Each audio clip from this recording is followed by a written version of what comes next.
बिस्मिल्लाहिर्रहमानिर्रहीम अस्सलातु वस्सलामु अलैका या रसूल अल्लाह व अला आलिका व अस्हाबिका या हबीब अल्लाह। आज के हमारे बयान का मौजू है दुरूद पाक ना पढ़ने के नुकसानात, और ख़ुसूसन जब कोई शख्स नबी पाक सल्लल्लाहु तआला अलैहि वसल्लम का नाम मुबारक ले या सुने और दुरूद पाक ना पढ़े तो ऐसे शख्स के लिए अहादीस मुबारक में क्या क्या वईदें आई हैं, आइए सुनते हैं। फरमान मुस्तफ़ा सल्लल्लाहु तआला अलैहि वसल्लम है कि जो मुझ पर दुरूद पढ़ना भूल गया वो जन्नत का रास्ता भूल गया।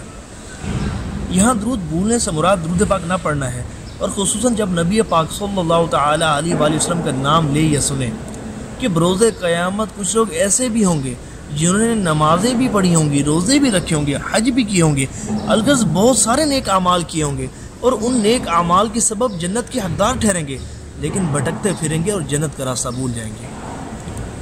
एक बार हज़रत अबू ज़र ग़फ़ारी रज़ियल्लाहु तआला अन्हु नबी पाक की बारगाह में हाज़िर होते हैं, तो सरकार सल्लल्लाहु तआला अलैहि वसल्लम फरमाते हैं, मैं तुम्हें सबसे बड़ा वकील ना बताऊं? तो उन्होंने अर्ज़ की, या रसूलल्लाह सल्लल्लाहु तआला अलैहि वसल्लम ज़रूर इरशाद फरमाएं। तो सरकार ने फरमाया, वकील वो है जो मेरा नाम सुने और मुझ पर दुरूद पाक ना पढ़े।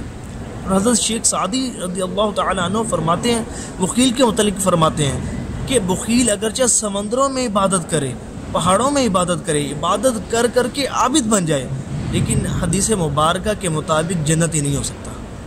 और एक बार नबी पाक सल्लल्लाहु तआला अलैहि वसल्लम मिंबर मुबारक पर तशरीफ़ ले जाते हैं। पहले जीने पर कदम रखते हैं, फरमाते हैं आमीन।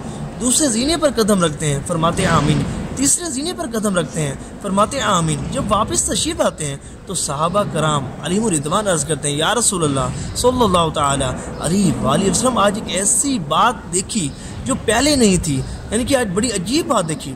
तो सरकार सल्लल्लाहु तआला अलैहि वसल्लम ने फरमाया, बात दरअसल ये है कि मेरे पास अभी जिब्राइल अमीन अलैहिस्सलाम हाजिर हुए और अर्ज़ की, या रसूलल्लाह सल्लल्लाहु तआला अलैहि वसल्लम वो शख्स रब की रहमत से दूर हो जिसने रमज़ान को पाया और अपनी मग़फ़िरत ना करा सका। मैंने कहा आमीन। फिर जिब्रील अमीन ने अर्ज़ की, या रसूलल्लाह सल्लल्लाहु तआला अलैहि वसल्लम वो शख्स रब की रहमत से दूर हो जिसने अपने वालिदैन या उन दोनों में से किसी एक को पाया और उनकी खिदमत करके जन्नत का हकदार न ठहरा। तो सरकार सल्लल्लाहु तआला अलैहि वसल्लम ने फरमाया आमीन।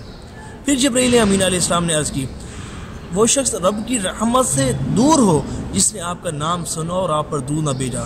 तो सरकार सल्लल्लाहु तआला अलैहि वसल्लम ने फरमाया आमीन।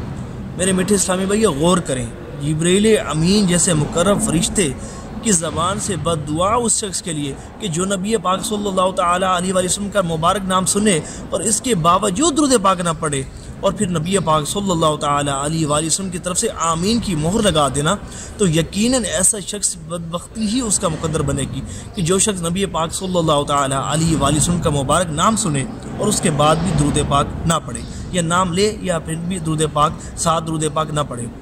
एक बार हज़रत सैयदतुना आयशा सदीक़ा रज़ियल्लाहु तआला अन्हा सहारी के वक्त कुछ सी रही थी कि आपके हाथों से सुई ज़मीन पर तशरीफ़ ले आई और चिराग भी बुझ गया। इतने में सरकार सल्लल्लाहु तआला अलैहि वसल्लम कमरे में तशरीफ़ लाए। सरकार सल्लल्लाहु तआला अलैहि वसल्लम के मुबारक जलवों की चमक से सारा कमरा रोशन हो गया, और हज़रत सैयदतुना आयशा सदीक़ा रज़ियल्लाहु तआला अन्हा को उनकी सुई मिल गई। तो उन्होंने अर्ज़ की, या रसूलल्लाह सल्लल्लाहु तआला अलैहि वसल्लम आपका चेहरा कितना नूरानी है। तो सरकार सल्लल्लाहु तआला अलैहि वसल्लम ने फरमाया, हलाकत है उस शख्स के लिए कि जो बरोज़े क़यामत मेरी ज़ियारत से महरूम रहेगा। तो उन्होंने अर्ज़ की, या रसूलल्लाह सल्लल्लाहु तआला अलैहि वसल्लम कौन शख्स है जो आप बरोज़े क़यामत आपकी ज़ियारत से महरूम रहेगा? तो सरकार सल्लल्लाहु तआला अलैहि वसल्लम ने फरमाया, बुख़ील। तो उन्होंने अर्ज़ की, हुज़ूर बुख़ील कौन? तो सरकार सल्लल्लाहु तआला अलैहि वसल्लम ने फरमाया, बुख़ील वो जो मेरा नाम सुने और मुझ पर दुरूद पाक ना पढ़े। और फरमान मुस्तफ़ा सल्लल्लाहु तआला अलैहि वसल्लम कि 3 लोग बरोज़े क़यामत मेरी ज़ियारत से महरूम रहेंगे। फरमाया, पहला आपने वालिदैन का नाफरमान, दूसरा मेरी सुन्नत को तर्क करने वाला, और तीसरा वो जो मेरा नाम सुने और मुझ पर दुरूद पाक ना पढ़े। मेरे मीठे इस्लामी भैया गौर करें, जिन प्यारे आका सल्लल्लाहु तआला अलैहि वसल्लम ने ही हमारी शफ़ाअत करनी है, तो वो ही ना होंगे तो फिर उनकी ज़ियारत ही ना होगी।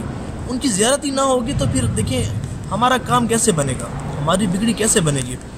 और एक शख्स नबी पाक सल्लल्लाहु तआला अलैहि वसल्लम का मुबारक नाम सुनने के बाद दुरूद पाक नहीं पढ़ता था, वो ज़बान से गूंगा हो गया, آنکھوں سے اندھا ہو گیا اور حمام کی نالی میں گر کر پیاسا اس دنیا سے رخصت ہوا۔ ایک شخص کو اس کے انتقال کے بعد کسی نے خواب میں دیکھا کہ اس نے اپنے سر پر مجوسیوں والی آتش پرستوں والی ٹوپی پہنی ہوئی ہے۔ تو اس شخص نے اس سے اس کا سبب پوچھا تو اس نے بتایا کہ میں دنیا میں جب نبی پاک صلی اللہ تعالی علیہ وآلہ وسلم کا مبارک نام سنتا تھا تو میں سرکار پر درود پاک نہیں بھیجتا تھا، اس وجہ سے مجھ سے معرفت اور ایمان کو سلب کر لیا میرے میٹھے اسلامی بھائیو غور کریں۔ اسی طرح ایک شخص کا انتقال ہوا، اس کے انتقال کے بعد جب اس کو دفنانے کے لیے قبر کھودی گئی تو ہر قبر میں سے ایک بلیک کلر کا سانپ باہر نمودار ہوتا، سیاہ کلر کا سانپ نکل آتا، پھر دوسری قبر کھودی جاتی، پھر سانپ باہر نکل آتا، تیسری قبر کھودی جاتی، پھر سانپ نکل آتا۔ تو پھر سانپ نے اپنی زبان سے پکار کر کہا کہ تم جتنی مرضی قبریں کھود لو، میں باہر نکلتا رہوں گا۔ تو لوگوں نے ہمت کر کے پوچھی کہ اس قہر و غضب کا سبب کیا ہے؟ تو اس سانپ نے کہا کہ یہ شخص جب دنیا میں نبی پاک صلی اللہ تعالی علیہ وآلہ وسلم کا مبارک نام سنتا تھا تو سننے کے بعد درود پاک نہیں پڑھتا تھا۔ میرے میٹھے اسلامی بھائیو غور کریں، یہ بیان ہمارے لیے درس عبرت ہے، یہ واقعات ہمارے لیے درس عبرت ہیں۔ نبی پاک صلی اللہ تعالی علیہ وآلہ وسلم کی یہ حدیث مبارکہ ہمیں عبرت کا درس دیتی ہیں، اور فرمان مصطفیٰ صلی اللہ تعالی علیہ وآلہ وسلم ہے کہ اس کی ناک خاک آلود ہو جس کے سامنے میرا ذکر ہوا اور اس سے مجھ پر درود پاک نہ پڑا۔ وہ لوگوں میں سے کنجوس ترین شخص ہے کہ جس کے سامنے میرا ذکر ہوا اور اس سے مجھ پر درود پاک نہ پڑا۔ اس نے مجھ سے جفا کی کہ جس کے سامنے میرا ذکر ہوا اور اس سے مجھ پر درود پاک نہ پڑا۔ وہ شخص جہنم میں جائے گا جس کے سامنے میرا ذکر ہوا اور اس سے مجھ پر درود پاک نہ پڑا۔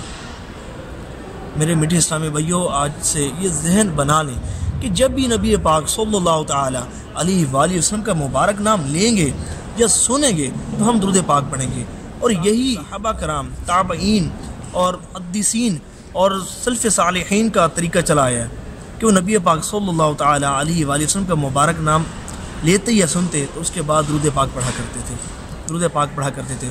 اور فتاوی رضویہ کی 6 جلد صفحہ نمبر 221 پر اعلیٰ حضرت رحمۃ اللہ تعالی علیہ فرماتے ہیں کہ جب کوئی شخص نبی پاک صلی اللہ تعالی علیہ وسلم کا نام لے یا سنے، بھلے 1000 مرتبہ لے یا سنے، اس پر واجب ہے کہ وہ سرکار صلی اللہ تعالی علیہ وآلہ وسلم پر درود پاک پڑھے۔ اس میں بعض علماء کرام کا اختلاف ہے کہ بعض فرماتے ہیں کہ ایک مجلس میں اگر ایک مرتبہ بھی نام لے لیا تو کفایت کر جائے گا، لیکن اپنا ذہن اور اپنا عشق جو تقاضا کرتا ہے وہ یہ کہ جب نبی پاک صلی اللہ تعالی علیہ وآلہ وسلم کا مبارک نام لے یا سنے تو اسے چاہیے کہ وہ سرکار پر درود پاک پڑھے، کہ 10 رحمتوں کا نازل ہونا، 10 گناہوں سے نجات حاصل ہونا اور 10 درجات کی بلندی، یہ یقیناً خوش بختی ہے۔ اللہ تعالی ہمیں نبی پاک صلی اللہ تعالی علیہ وسلم سے محبت والہانہ محبت نصیب فرمائے، سچا عشق نصیب فرمائے، حضور صلی اللہ تعالی علیہ وآلہ وسلم کی سچی غلامی نصیب فرمائے، آپ کی سنتوں پر چلنے کی توفیق عطا فرمائے، خوب آپ پر درود پاک پڑھنے کی توفیق عطا فرمائے۔ اور آج سے یہ ذہن بنا لیجئے کہ آج سے مرتے دم تک روزانہ کم از کم 1000 مرتبہ درود پاک پڑھیں گے، کہ فرمان مصطفیٰ صلی اللہ تعالی علیہ وآلہ وسلم ہے کہ جو شخص دن بھر میں 1000 مرتبہ درود پاک پڑھے گا وہ مرے گا نہیں جب تک جنت میں اپنا مقام نہ دیکھ لے۔ صلو علی الحبیب صلی اللہ تعالی علی محمد صلی اللہ تعالی علیہ وآلہ وسلم۔ ثواب کی نیت سے اس ویڈیو کو اپنے دوستوں تک بھی پہنچائیے۔ السلام علیکم ورحمۃ اللہ وبرکاتہ۔